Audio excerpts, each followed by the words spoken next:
Will the prices of oil continue to soar or will they reduce in 2022? That's the question many observers continue to ponder at a time when the Organization of the Petroleum Exporting Countries, OPEC, is experiencing challenges in oil output.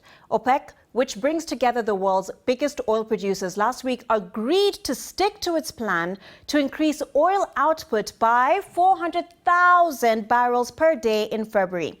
The United States, India and Japan have been urging the group to pump more crude to help the world recover from the pandemic. Now, in December last year, there was an increase of 70,000 barrels per day in OPEC's oil output, but some members like Nigeria and Angola, whose economies largely depend on oil revenues, are struggling to meet their output quotas. Meanwhile, the prices of oil continue to rise. On Monday this week, the price of Brent crude oil, the major global benchmark on oil, was at $82 per barrel. Well, joining us now is NJ from Brazzaville. Thank you so much for joining us. What effects is this uncertainty in price going to have on African economies? It is going to have a big impact on African economies, especially when it comes to them relying on the revenues for their development. Don't forget, a lot of countries like Nigeria, Angola, Congo, Equatorial Guinea, they rely so much on this oil revenue. So if you see a natural decline like what we're seeing, them unable to put out output, they are going to get hit very hard, and that is the problem. Angola in particularly has managed to recover slightly last month, but output is also down by almost 3 times the amount required according to their production agreements. What will be the immediate impact be on the Angolan economy?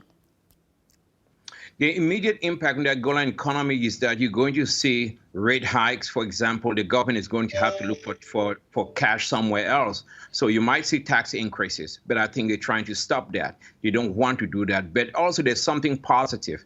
On Block 16, they've been able to increase, they are going to increase production there for about 40,000 barrels with Total Energies. On Block 15, there's another extra 10,000 barrels increase coming with ENI out of Italy.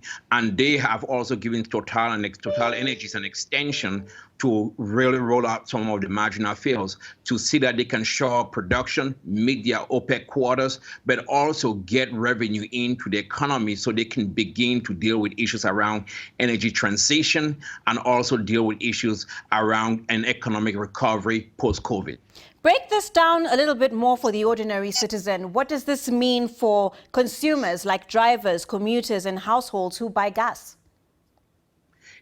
I don't want to give you bad news, but the prices are likely to go up, especially consumers in Africa living around Kenya, living in South Africa, or living in countries like Senegal are heavily dependent on importing products. You might see a continuous increase in prices, but you should ask yourself why around Africa we're going to see this, because there has been a shutdown in investment in oil and natural gas. So since you don't have a lot of exploration activity, you cannot have more production in the market. You're having less crude in the market, so prices are going up. And the recovery, even with Omicron, is still not fast, but we're still going to see a price hike. I don't want to predict, but we're going to be looking at prices somewhere around $80 to $90 or even $100 if things don't change rapidly. And that is going to hit everyday Africans so much. We could change that by increasing investment, but we also have to deal with issues around energy transition that is limiting investment in oil and natural gas. But the Europeans have changed it